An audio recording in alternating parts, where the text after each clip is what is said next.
Welcome to the Aging Together podcast. I'm your host, Dr. Pooja Ashok Patel, an occupational therapist, board-certified in gerontology with additional specialty certifications in dementia, fall prevention, and geriatric care.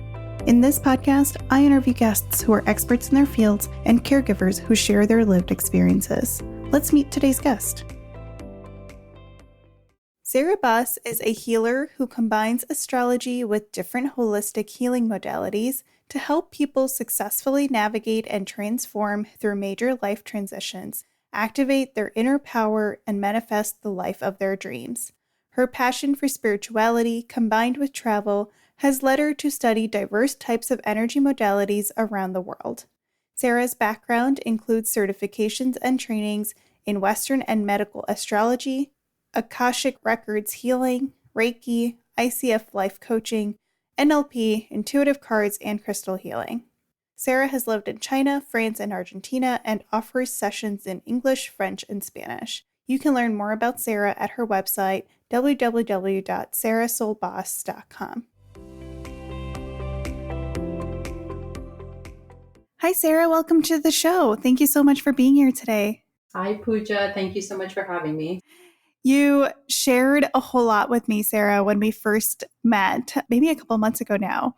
And I think the audience would appreciate hearing some of it for context. Can you share a bit about your background? Sure. So I am a healer and I incorporate astrology, tarot with spiritual life coaching in order to help people who are navigating major life transitions to find confidence, peace, clarity, and to really transform through transitions. Awesome. And, you told me a little bit about what led you to becoming a healer. And a big part of that is your caregiver journey. So could you give us a brief overview of who you were caring for? What was that major push that got you into this? Yeah, it's been honestly a kind of multi-layered journey.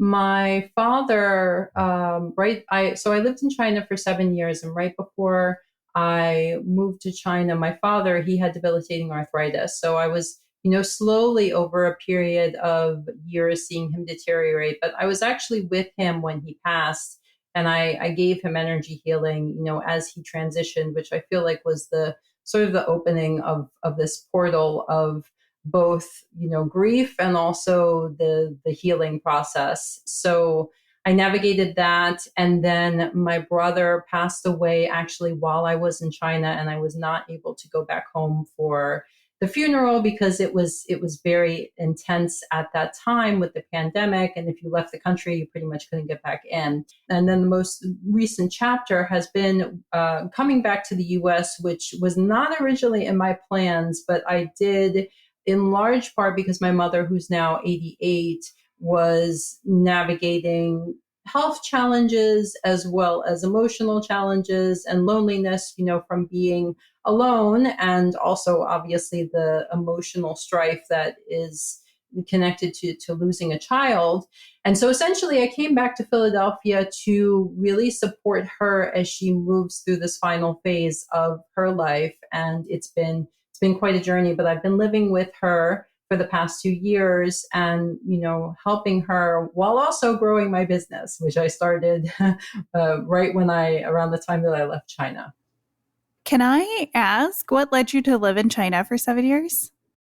Yeah, that's an interesting question. It was not on my bucket list, even honestly, of places to visit. But I was living in New York City, and the last chapter of my life, I taught French and Spanish in high school, middle and high school, and I was just ready for a change. And my last year in New York was when I really opened up my intuition. When I started meditating, I learned energy healing, started doing all the energy modalities that I do now. And I just went to an international job school fair thinking, let's see what's out there. I speak fluent French and Spanish. And so I thought, well, maybe Europe, someplace, or maybe Latin America. And it just so happened that all of the options that I got were places like Mumbai, Dubai, Latvia, Cairo, and Shanghai.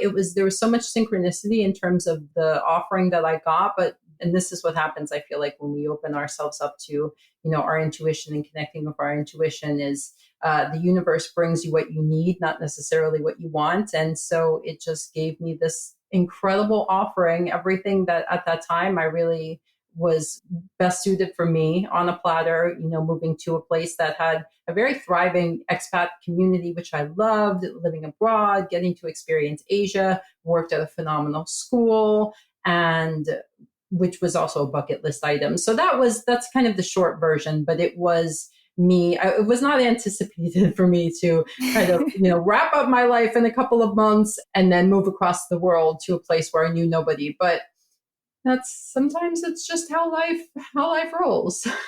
Yeah, and I'm sure, I mean, looking back on it now, it hopefully was one of the best experiences of your life, right?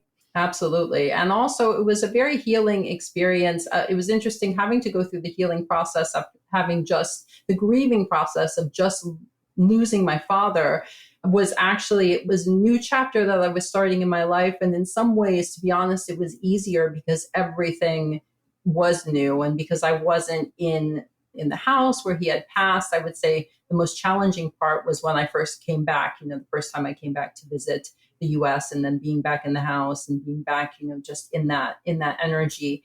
But it was phenomenal. And also just being in Asia and traveling and seeing so many incredible places, and also experiencing spirituality through that lens of travel, going to a place, connecting with the energy of the land, going, for example, to Thailand, sitting in the temples, and just really, it helped me to really understand myself on a deeper level. So I was very fortunate to travel to many incredible places while I lived in Asia. So it was a really beautiful chapter. The pandemic, maybe a little bit less so, in China, because there were a lot of restrictions and lockdowns, but it's all part of your journey. So Yeah, my husband and I just recently this year, we originally went to India to visit family, and then we went to Thailand, Singapore, and Malaysia. And, I agree with you. And just, it's so eye-opening just seeing different worlds, like different cultures, and how they help each other, especially in Asian cultures, right? Just seeing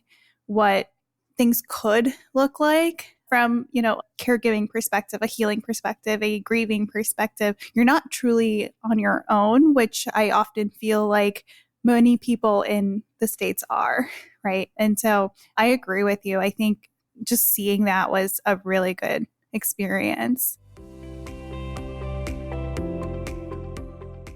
So you mentioned that you were in China when your brother then passed. How did you navigate that unexpected passing while you were living abroad?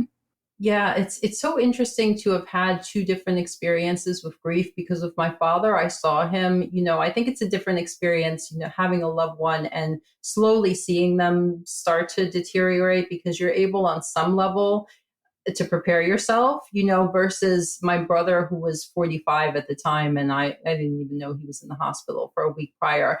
It was a shock. Honestly, it was a complete shock. And fortunately, I had a really strong support system of friends. And that's what I did. I relied on my friends when I was there just to help me through it. And I, virtually was able to join the funeral. So at least I felt, but be honest, that was really more for, I feel like for my mother, because for me, I have such a strong spiritual practice that the other part of this that really helped me in terms of moving through the grief was connecting to my brother, connecting to his spirit, creating an altar, so creating a space where I'm, honoring his memory, where I feel like I can talk to him, where I can connect with him, and just feeling that he was at peace. That feeling when I would connect to him and knowing that was what helped me the most. And I also feel like when we go through a loss of a loved one, that is something that can be really the most comforting for any person, ultimately, to know that, especially if they went through suffering, if they went through difficulty. My brother had autism. He didn't have an easy life, and he had some health conditions as well. But just to know and to feel really that he was good, that he's at peace, so they didn't need to worry about him, that was an incredibly healing part. But I had to go through, honestly, the second chapter of the grief of my brother when I came back to the US, just being in the house again and going through, obviously his old his toys from when he was a child, books, the energy is there. And so it kind of opens up Pandora's box again. And then it's the next layer of grief that it's like peeling back the layers of an onion. That's one thing I've really learned through this experience with grief. It's not a one-stop shop. It's not a just, okay, it's going to be here for a month, it's going to be here for a year, and then we're done. No, you go through, you do the healing process, and then something can happen that just can trigger an opening. And so it just means that there's more emotions that are coming out that it's time to hold space for. But the other piece of this that I would also say that's really helped me both with him and also with this process, honestly, of slowly watching my mother decline, has just been holding space for my emotions, really holding space for and allowing them to, when they come up, when I need to cry, I allow myself to cry. When I get angry, because anger is also a part of grief, allowing myself, in a healthy way, maybe to punch a pillow or to get that out. That's been one of the most important lessons that I've learned through this journey. Yeah, that's really hard. I really resonate with how you described, the grieving process in general. It's not linear. It comes in waves. You might think you're fine and then you see something or hear something and it triggers you, right? And you're right back into it. So you mentioned earlier too, after all that, you returned back to the States and, that was where you had to kind of revisit that layer, right? Or peel back another layer. And that was not just for your brother, but for your father too, right? Because you kind of left as soon as he passed. And so you kind of had to come back to this home now where both, the memories and the energy of both your father and your brother were in there, but you were back to help your mom. What were the initial challenges that you faced when you decided to return and care for your mom? The challenges were really less in regards to my father and my brother and the healing that needed to happen with that, because my father also passed 7 years ago. So I did come back. I would come back twice a year while I was living in China. So I had time to kind of move through and process, but more in regards to the relationship with my mother. So there were 2 years in which I wasn't able to come home at all. My relationship became, rather estranged with my mother. And I know that was challenging for her, not having, her daughter, which I'm the only family member left really with my mother.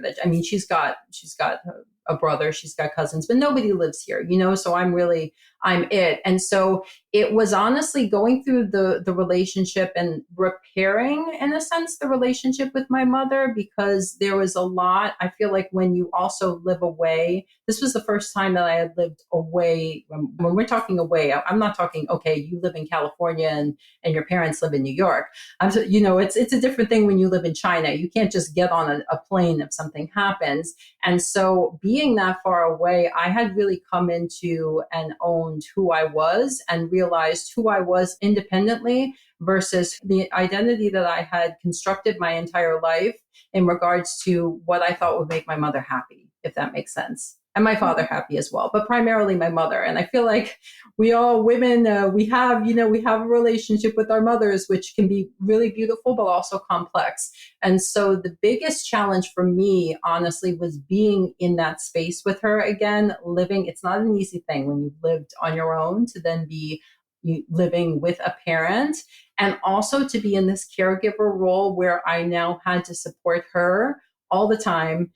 And she didn't really understand, boundaries. There weren't clear boundaries at the beginning. And it was also me doing this healing work as well, because being in my childhood home, all sorts of triggers came up, all sorts of things, that I didn't have the easiest childhood. And so going through and trying to heal that on a personal level while also supporting my mother when there were emotions I was moving through that I had to heal on my own, that were, resentment and anger, in regards to our relationship and the role, the tendencies, the things that you realize as an adult that are connected to your family environment when you grow up. And don't get me wrong, I love my mother and she did the best that she could, but that's part of when trauma happens. It happens from age 0 to 7. And that's when you take on an unconscious level these these behaviors that then create limiting beliefs and self-sabotage and everything that you then have to work through as an adult. So in short, it was going through that process of healing myself and forgiveness for my mother, while also supporting my mother and coming to peace with the relationship with my mother, when also for her it was difficult because on her end she didn't want to feel like a burden. And so she's always been very, very independent. So also trying to empathize with her while finding a way to meet my own needs. I think the biggest challenge in this has been, and this is, I feel that this is something that caregivers a lot of times can struggle with, is making sure that my needs were met, because my tendency is always to make sure that everybody else is okay. And also, if you have a parent or if you have a loved one who is struggling or who is deteriorating or who has a health condition, you naturally, you want to help them, you want to support them. And it can go to the extent where you're just giving all of your energy and then you're drained. And so then I went through burnout, I went through physical burnout, emotional burnout. And so I learned kind of the hard way that I have to meet my own needs and I can't give from a cup that's empty. Yeah, that's one of the biggest pieces of education and coaching that I provide family caregivers is you have to take care of yourself, because if something happens to you, then nobody's going to be caring for the person you're caring for, right? And so you have to take care of yourself first and then take care of the person that you're caring for. You've been home for 2 years now. How has your mother's health and integration with the community kind of changed over the past 2 years since you've been back? She's become very isolated, very, very isolated, because as her condition gets worse, so she has scoliosis, she has arthritis, she is able to walk, but with a walker. But she's embarrassed. She doesn't want to go out in public. She doesn't want people to see her because she feels like she's bent over. She's always had a lot of pride. And so it's been very isolating for her. At the beginning, I would try to get her out. And I remember, for example, once we went to a Shabbat dinner. I grew up Jewish. I consider myself spiritual, but my mother is Jewish, and a very kind rabbi in the neighborhood invited us to come to a Shabbat dinner. And even at the dinner, most of the people were younger. And I feel like young people are not necessarily naturally going to gravitate to speaking to an 88-year-old. She had trouble hearing what people said, so I feel like that experience also contributed to her feeling isolated. And a big challenge that I've seen with my mother is mentally she's all there. Intellectually, she remembers things that I don't, but physically, it's the body that's slowly deteriorating. So it's been the isolation that's been the hardest piece. And also I see depression with her, and it's hard as a caregiver because you want to help them, but it's not, ultimately you can only do what you can do. And I don't always know in fact, I don't know most of the time when I see her and she's depressed, how to pull her out of it. I'll say, would you like to go outside? I'll encourage her to do things, but even things like going into the backyard these days. We have a backyard, we have a garden where she can sit outside. She's not super motivated to do that. She is also isolated in the home because she decided that she did not want to go to assisted living. She was very much against that. And so we had to move her. She was on the second floor. She got to the point that she couldn't do the steps anymore. So we had to move her. She had a fall, came back after rehab, and we moved her into the first floor in the living room.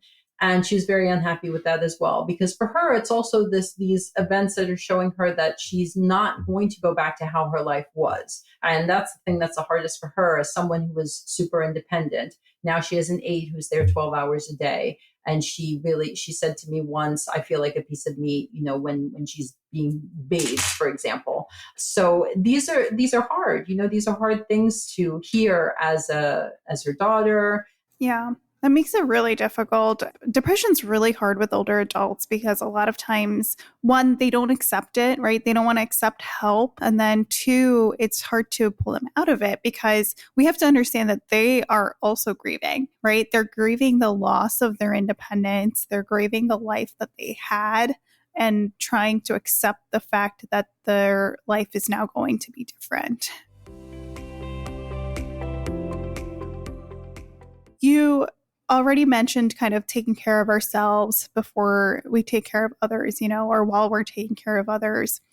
What strategies do you use to ensure that your mom has the best quality of life as she nears end of life, but at the same time, balancing how you provide day to day care while also preserving your own quality of life?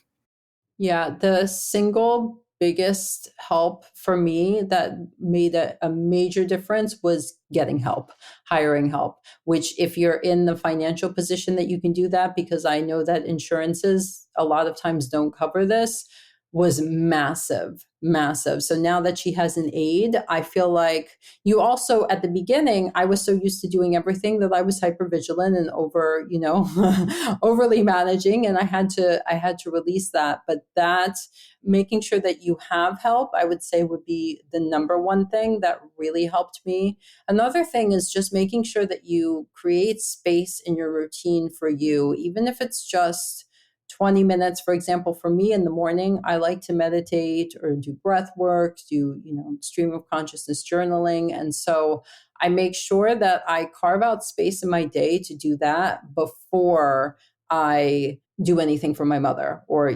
because what I also noticed when I was really getting to the point of burnout was that I was always directly going whatever it was that my mother needed. And that created resentment because I felt like I had no time or space for myself to honor, the things that I enjoyed and my own needs. I also feel like getting out of the environment where your loved one is important just to shift your energy. So of course, if you're not living with them, it's a different experience. I'm living with my mother, and this is perhaps a little more unusual, but getting out and doing something, for example, but something mindful, like going and taking a walk in nature is something that's an example of something that really helped me in terms of just refocusing my energy, calming me down, grounding my energy, bringing me back into presence. And gratitude as well, because I've had to tell myself this multiple times when we're going through, especially when it's a challenging period that is prolonged. We can sometimes go into the, why is this happening? Why me? When's this going to end?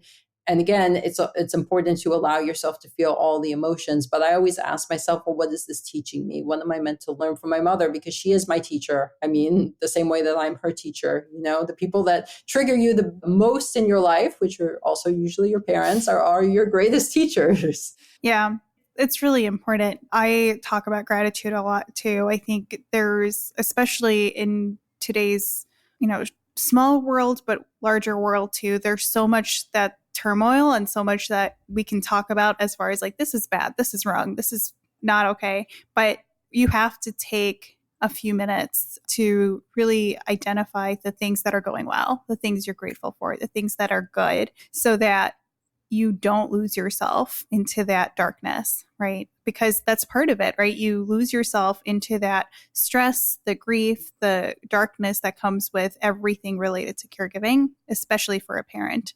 And so it's really important to do that.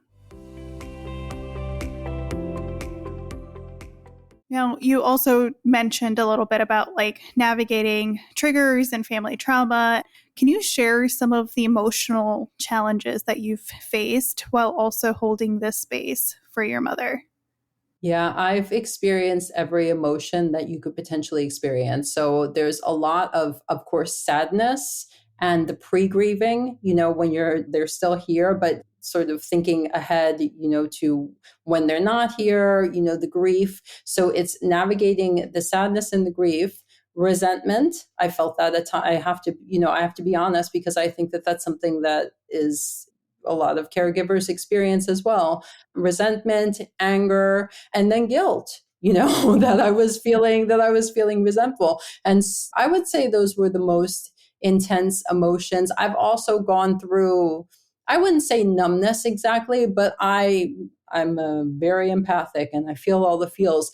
I've had, the sadness and the grief that can be just to the point where you just don't want to do anything, where you don't want to get out of bed, where you think, okay, what's the point? I mean, I've had days where you wake up, like I've waked up, and I feel like this is something that you experience when you experience grief. You wake up crying, or you go to bed crying. So it's all of those emotions, and then also peace. This is the flip side. I also think about ultimately what I would like for my mother is I want her to be happy and I want her to be in peace. And I don't want her to suffer. And I don't really feel like she will be here for as long as she decides to be here. But I also feel like when the time comes and she does transition, there will be a relief, which I'm sure there is for a lot of times when you're a caregiver, because you don't want to see your loved one suffering, and you want them to be, happy, you want them to have that. So there is that emotion that I also feel, and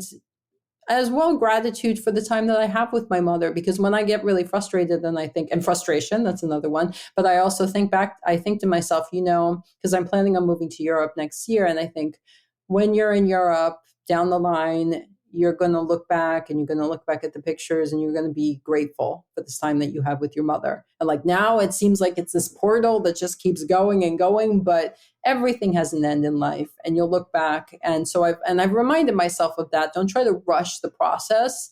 Everything is happening for a reason. Everything is happening in divine timing. And this is all just part of the journey. And on the other end of grief is love, when you've moved through, and on just like in the darkness, on the other end of darkness is always light. So reminding myself of those things also have helped me when I've gone through the really intense emotions. I'm really glad you brought up guilt and resentment. Those are two feelings that are very strong and very common, and yet very poorly discussed or brought up when you speak with caregivers.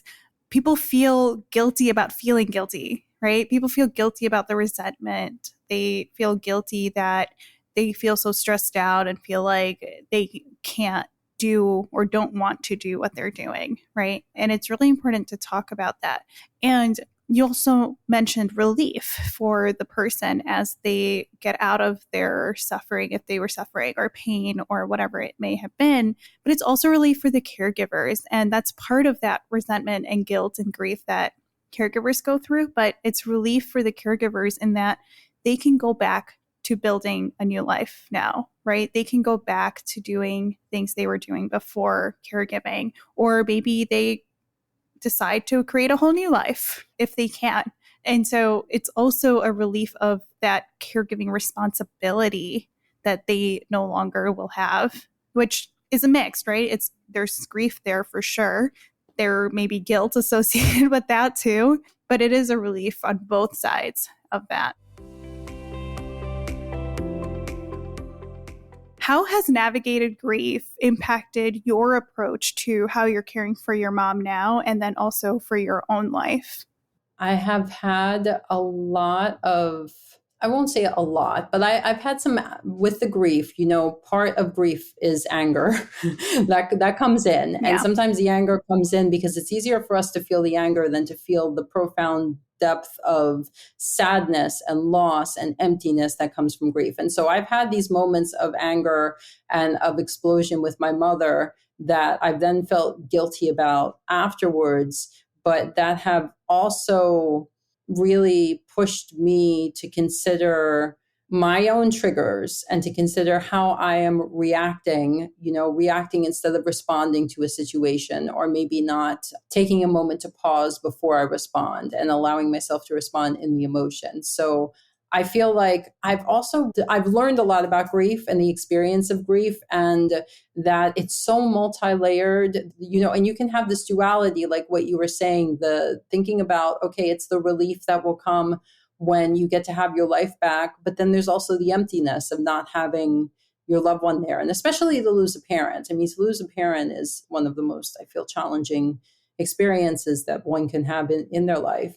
So in terms of navigating the grief, I feel like what's helped me is just understanding that it's not just one thing, it is many things. And so anger can be a part of grief, just like sadness, and also just giving myself some grace when it happens and saying, okay, all right, so maybe that talk, you had an outburst with my mom, like not beating myself up afterwards. So I'd like talking to her, apologizing, which I usually do, but then not also sitting and stewing over it and feeling guilty and feeling like, okay, now I have to overgive because I lost it. So it's been quite a journey. But also I feel like it's really important with the whole processing of grief to allow yourself space to process it. Because I know a lot of people who will push it away or push it to the side or try to focus on something else.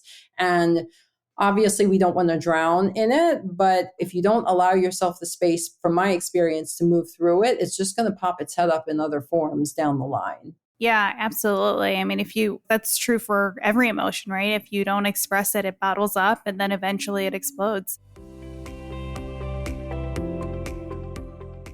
Well, thank you for sharing your journey with the caregiving. I want to talk a little bit about now what you do as a healer. You told me about your certifications in astrology and life coaching. And so I want to talk a little bit about how do those certifications in astrology and life coaching help you when you're coaching individuals and families through transitioning? And then how do you integrate astrology into your coaching practice, especially for those who are going through these challenging transitions? Yeah, that's a great question. So, what astrology really helps you with, it's twofold. It gives you a deeper awareness of who you are on the soul level, and then it helps you to understand what life phase you're going through so that you can feel like, okay, this is how I can work with the energy instead of feeling like things are working against me. So it's like things are working for me instead of life. So life is happening for me instead of to me. That's one of the beauties of astrology. So and when it comes to navigating grief and also family, you can look at a person's astrological chart, which is their energetic blueprint, and understand, okay, this is the energy of family in their life. These are the lessons that they're meant to learn through family. Even through, I've done synastry, which is where you look at more than one person's chart to see how they are meant to kind of teach each other, what are the lessons that they're meant to learn, like relationship astrology, for example. Same applies for a parent and a daughter or a son. So astrology can help you to better understand yourself, to understand your challenges, your strengths, what you were meant to, the karmic lessons that you were meant to experience in this lifetime, as well as your relationships. So when you're going through a process, perhaps of a challenge, maybe where you're in a caregiving role, or maybe you have an older parent, or maybe this is a sibling or somebody in your life, it can help you to understand, okay, this was the lesson that I was meant to learn through these experiences with this person. And it also helps you to understand on an unconscious level what you've taken on when you were a child that you're now working through and healing as an adult. All of that actually is in your astrological chart. So then I combine that with the coaching, because I'm a certified coach, to help, as well as energy healing, to help people to, when they're going through a transition, to get to what's the root cause of what's happening. So if it's a pattern, let's say it's a pattern that's happening with relationships where somebody feels like they're never in a happy, healthy, loving relationship. Well, what's the limiting belief that's been causing the pattern? And then, okay, what healing can we do then to rewrite this story and to help the person to heal? I will also just add, inner child healing is one of the most powerful types of healing that you can do, that everybody really, I feel, should do, but especially when you're in a caregiver role, because part of what you're learning is, and through this process also of letting go of your parent as they transition, and when they transition, is you need to learn to be your own parent. You need to learn to give yourself maybe the love and the kindness that you may or may not have experienced when you were a child, to know that you're going to be okay regardless of what happens with your parents. So I would definitely say inner child healing, which is one of the modalities that I do with people, is so incredibly beneficial for everything, really. But especially for your relationships, and in particular, your relationships with family.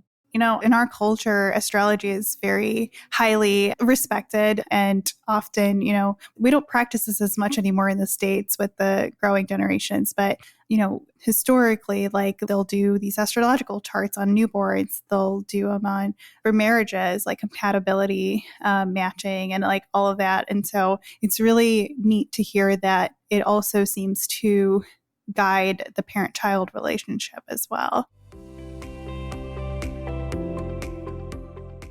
What lessons have you learned about navigating grief that you think are important for others to hear?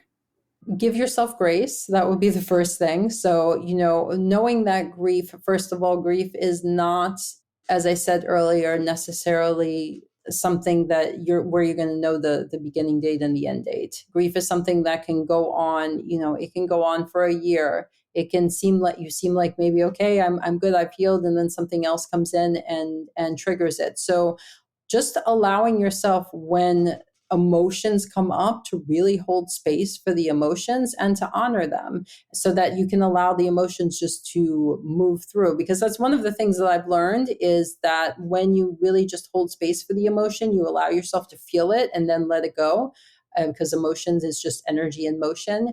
It is so much healthier, and it also helps you to really move through the grieving experience versus getting stuck and feeling in this place of, okay, when is this going to end? When's the pain going to end? When's the sadness going to end? And also just understanding with the grieving process that this too shall pass. Everything in life is transitory. That is something that has helped me. And also the process of time and perspective. Honestly, coming back to the house, I thought when I came back to the house after my brother passed away, he passed away in January. I came back in July. That's when I moved back to the US. So maybe 6 months later. And I thought it was going to be really hard and painful, honestly, seeing his room, seeing all of his stuff. But there was such a peaceful energy in his room that his room is actually what I've set up as my workspace, because I just love the energy there. I have 2 cats. The cats love being in the room, and I feel his presence. I feel him here with me. So I'd say another part that I really recommend with the grieving process is find a way to honor and connect with your loved ones, with the person who's passed over, because they're still here energetically. They're just in a different form. And so that's something that's really helped me, is having a ritual where I can just allow myself to connect with the person. And you can do this in so many ways. It could be something where you make their favorite meal, after when the person is transitioned. It could, and then maybe you set a place, for them as though they're there, and just like inviting them in, inviting that energy in, because they are, as I said, they are still here. And I've experienced this. I've even, to be honest, this also really helped me. I saw a medium after my father passed away, after my brother passed away. I did a session with a medium. I got messages from my loved ones that helped me just to feel good and like, okay, they're good. They're at peace.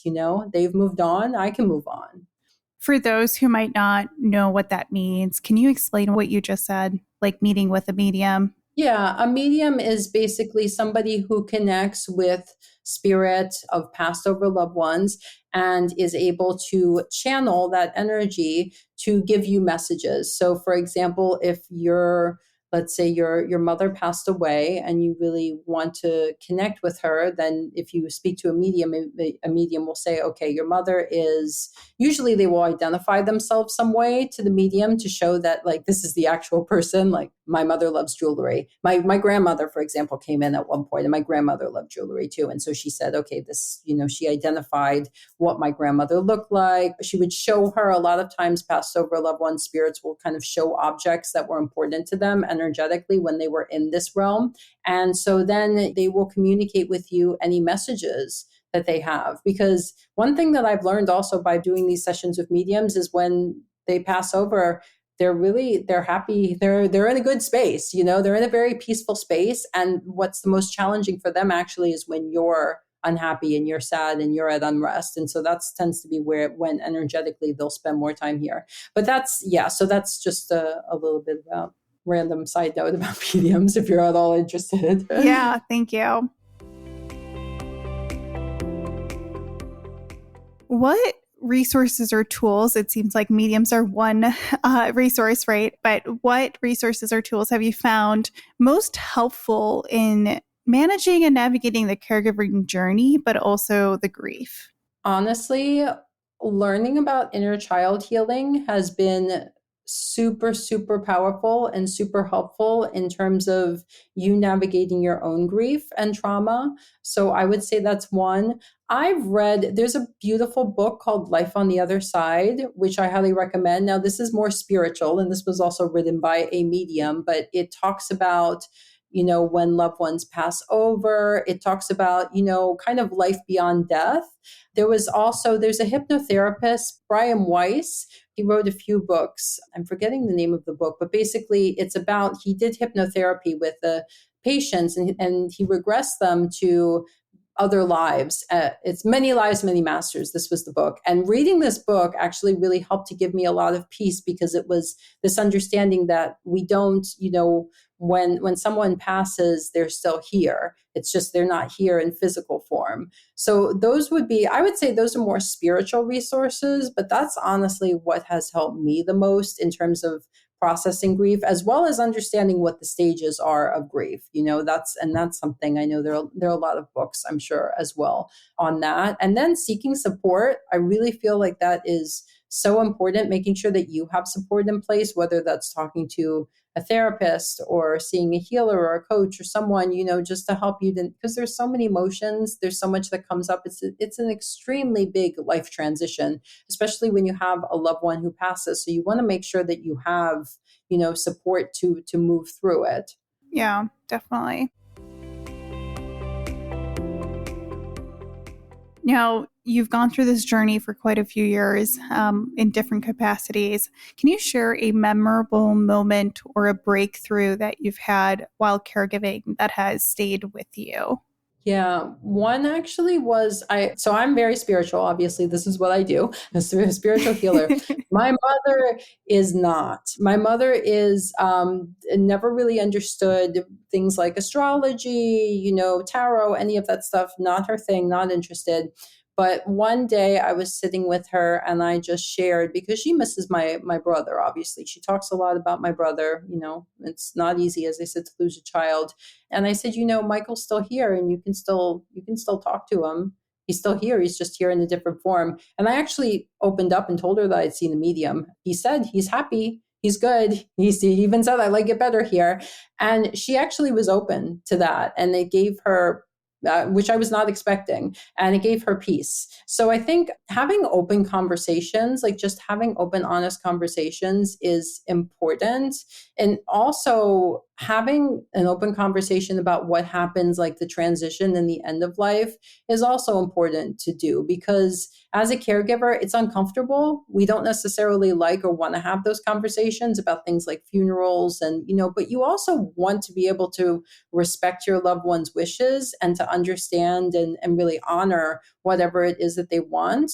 And when the time comes, having gone through this in the past, the grief can be so immense that you don't want to think about things like having to prepare a funeral. So having those conversations early on, I feel it's a really important thing to do. Yeah, absolutely. That's kind of my bread and butter, if you will. I'm constantly asking people or, trying to convince people to talk about these conversations early on. And yes, they're uncomfortable, they're difficult, they're not fun to have. But, I say it's more uncomfortable not knowing what they would have wanted. And then you have to try and make decisions about it, right? So absolutely. You mentioned that you plan on moving to Europe. I think when we last talked, you mentioned Portugal, and that's kind of your goal once this caregiving journey ends. How do you envision your life and career evolving when you get to that stage? Complete new chapter. Honestly, this being with my mother over the past 2 years, this has been a transition. I've been in this transition period for a very long time, and I've had to become comfortable with the not knowing and to make peace with and to learn to really be in the present moment, which has not been the easiest thing for me, especially as an air sign who tend to overthink. But yeah, the next chapter, and when I move to Portugal, really will be, I feel like it'll be similar to when I moved to China, because it will be, starting new, starting fresh, starting a new life. I also love Europe, and energetically, I feel better in Europe than I do in the US. And I think just by virtue of being in a place that feels good energetically, being able to have my own space, I have my two cats, but being able to actually, have our own space again, I feel like it's going to be just a really beautiful rebirth. And of course, there's going to be sadness that's imbued with that, because part of this process also will be not having a home at the beginning, because I'm going to need to get the house together and then eventually most likely sell it. So it's also, it's the joy and the sadness that are kind of mixed in, because this was always my home. I would always come back to Philadelphia. And so it's going to be creating a new home, but also possibilities, so many possibilities, because I won't have any limitations. I mean, by the same token, I won't have any close family that's left, which is a sad piece, but it's this knowing that I'll be creating my own family, moving forward, and I'll be totally independent and free to have my own life. So Yeah. that's what I envision. Yeah. It's a true definition of bittersweet, right? Yeah. What advice would you give to other caregivers who are dealing with their own emotional challenges during these transitions or while caring for a loved one? Definitely, as I mentioned before, don't push away the emotions, hold space for the emotions, and find healthy ways of expressing the emotions. So, for example, anger, it's totally natural part of the grieving process, and resentment can be in there too as a caregiver. What I would do, for example, when I got really angry, I'd punch a pillow. I would punch a pillow and maybe yell into the pillow, and that's a really good way to get the energy flowing, to get it out. I mean, there's so many different things that you can do. Shaking is another thing, where you put on music and you just shake. You shake your body for 2 minutes, and that's a good way to get the energy out and flowing. But just give your emotions space.